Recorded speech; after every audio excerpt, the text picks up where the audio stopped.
आइए शुरू करते हैं आज की क्लास ईबीएस एनसीईआरटी।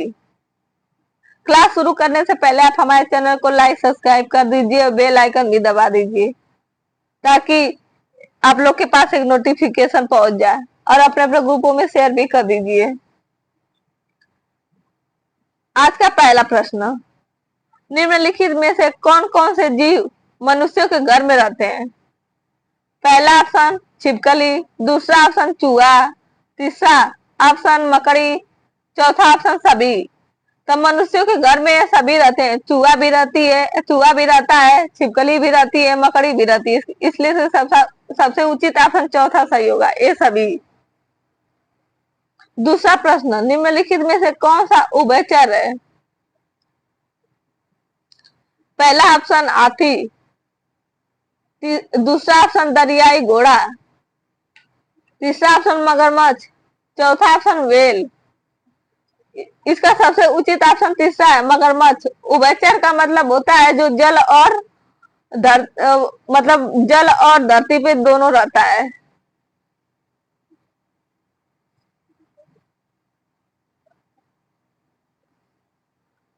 उभयचर का मतलब होता है जल और थल दोनों में रहता है। हाथी भी थल पे रहती है, दरियाई घोड़ा जल में रहता है, व्हेल भी जल में रहती है, इसलिए इसका सबसे उचित ऑप्शन दूसरा सही होगा, तीसरा सही होगा। तीसरा प्रश्न, निम्नलिखित में से किस पक्षी का घोंसला लालटेन की तरह होता है?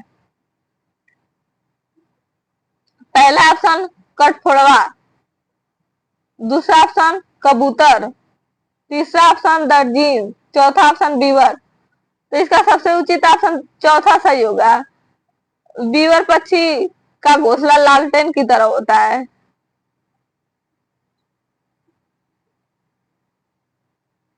चौथा प्रश्न, सबसे ऊंचे पेड़ पे कौन सा पक्षी घोंसला बना के रहता है? पहला ऑप्शन चील, दूसरा ऑप्शन कबूतर, तीसरा ऑप्शन कौवा, चौथा ऑप्शन कलचिड़ी।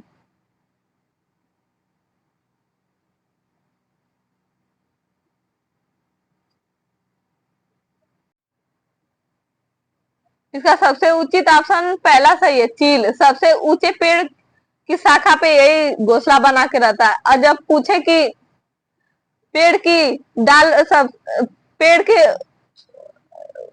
पेड़ के सबसे ऊंची डाल पे कौन घोंसला बनाता है, तो चील। और जब पूछे कि पेड़ के ऊपर कौन घोंसला बनाता है, तो कौवा।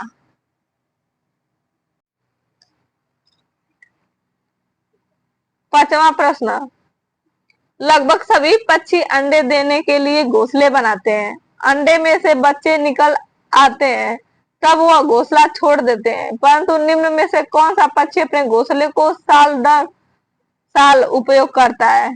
पहला ऑप्शन चील, दूसरा ऑप्शन मोर, तीसरा ऑप्शन कबूतर, चौथा ऑप्शन उपरोक्त सभी। तो इसका सबसे उचित ऑप्शन पहला सही होगा, चील। छठवां प्रश्न, निम्नलिखित प्रश्नों में से सबसे बड़ा घोंसला किसका होता है? सबसे बड़ा घोंसला पूछा है। पहला ऑप्शन फगता पक्षी, दूसरा पूछा है कौवा, तीसरा पूछा है कह रहा है कि चील, चौथा कह रहा है बसंत गौरी। तो इसका सबसे उचित ऑप्शन तीसरा सही है, चील। सातवां प्रश्न, निम्नलिखित में से घर के निर्माण को कौन सा कारक प्रभावित नहीं करता है? पहला ऑप्शन भौगोलिक स्थिति, दूसरा ऑप्शन निर्माणकारी चीजों की उपलब्धता, तीसरा ऑप्शन दिया है जलवायु, चौथा दिया है सभी प्रभावित करते हैं। तो इसका सबसे उचित ऑप्शन चौथा सही होगा, सभी प्रभावित करते हैं। भौगोलिक स्थिति भी करता है, निर्माणकारी चीजों की उपलब्धता भी करता है, और जलवायु भी करती है।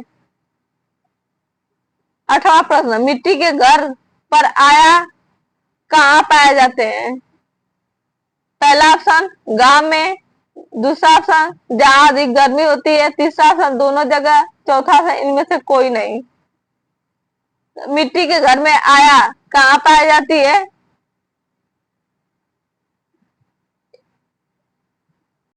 सॉरी, ये प्रश्न टाइप करने में गलत हो गया है। आगे बढ़ते हैं, अगला क्वेश्चन 9वां। बांस और लकड़ी के घर कहाँ बनाए जाते हैं?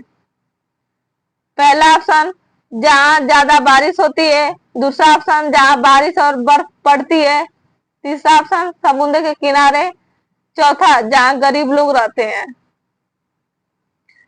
तो बांस और लकड़ी के घर, पहला ऑप्शन सही होगा, जहां ज्यादा बारिश होती है वही बनाया जाता है। बांस और लकड़ी के घर असम में बनाए जाते हैं, ये असम की विशेषता है, जो 10 और 13 फुट के ऊंचाई पे बनाए जाते हैं।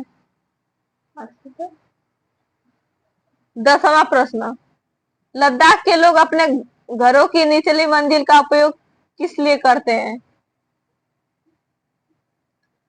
पहला ऑप्शन खान पान बनाने के लिए, दूसरा ऑप्शन मेहमानों को ठहराने के लिए, तीसरा ऑप्शन सामान और चीजों को रखने के लिए, चौथा उपरोक्त उपरोक्त सभी के लिए। तो इसका सबसे उचित ऑप्शन तीसरा सही होगा, सामान और चीजों और जीवों को रखने के लिए।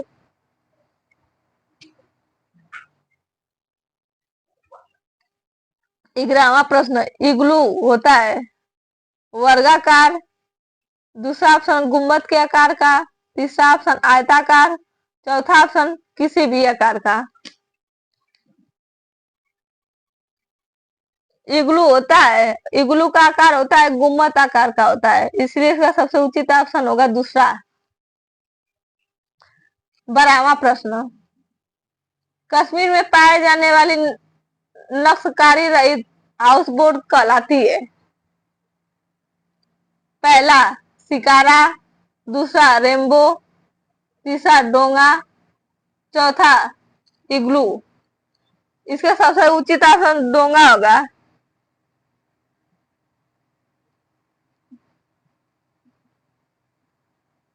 13वां प्रश्न, पर्वतरोही दो तरह वाली प्लास्टिक शीट से अपना टेंट बनाते हैं ताकि, पहला ऑप्शन उन्हें कोई देख न ले, दूसरा ऑप्शन उन्हें ठंड ना लगे, तीसरा ऑप्शन वे भूस्खलन से बच सके, चौथा ऑप्शन उपरोक्त से कोई भी नहीं। तो इसका सबसे उचित ऑप्शन दूसरा होगा, ठंड से बचने के लिए वो पर्वतारोही प्लास्टिक शीट अपना टेंट बनाते हैं। 14वां प्रश्न, चांगपा जनजाति के द्वारा बनाए जाने वाले अस्थायी निवासी को क्या कहा जाता है? पहला रेम्बो, दूसरा मोगेबो, तीसरा रेनबो, चौथा दिया इनमें से कोई नहीं। तो चांगपा जनजाति के द्वारा जो अस्थायी घर बनाए जाते हैं उसे रेनबो बोलते हैं। चांगपा जनजाति लद्दाख की जनजाति है। 15वां प्रश्न, मिट्टी के फर्श को गोबर से क्यों लिखा जाता है? लिखा नहीं, लीपा जाता है होगा। पहला ऑप्शन दिया है ताकि वह खुशबू दे, दूसरा दिया है ताकि कीड़े ना लगे, तीसरा दिया क्योंकि गांव में गोबर बहुत ज्यादा मिलता है, चौथा दिया है ताकि वह चिकना हो जाए। तो इसका सबसे उचित ऑप्शन दूसरा सही होगा, ताकि कीड़े ना लगे उसमें। 16वां प्रश्न, जिस परिवार में दादा दादी, चाचा चाची, ताऊ ताई, बुआ, माँ बाप और बच्चे रहते हैं उसे क्या कहते हैं? पहला ऑप्शन एकल, दूसरा संयुक्त, तीसरा व्यापक, चौथा इनमें से कोई भी नहीं। तो इसका सबसे उचित ऑप्शन दूसरा सही होगा, संयुक्त परिवार बोलते हैं इसको। 17वां प्रश्न और हमारे क्लास का अंतिम प्रश्न है, आनुवंशिकता का जनक किसे कहा जाता है? पहला ऑप्शन चार्ल्स डार्विन को, दूसरा अलेक्जेंडर फ्लेमिंग को, तीसरा दिया अरस्तु को, चौथा ग्रेगर जॉन मेंडल को। तो इसका सबसे उचित ऑप्शन चौथा, ग्रेगर जॉन मेंडल को आनुवंशिकता का जनक कहा जाता है। चार्ल्स डार्विन को उत्परिवर्तन का जनक बोला जाता है। और एलेक्जेंडर जो है वो बाएं हाथ का नियम दिए थे। अरस्तु को निरीक्षण विधि का जनक कहा जाता है। हमारा क्लास कैसा लगा? सभी लोग लाइक सब्सक्राइब कर दीजिए और बेल आइकन भी दबा दीजिए और अपने अपने ग्रुपों में शेयर भी कर दीजिए। Thank you.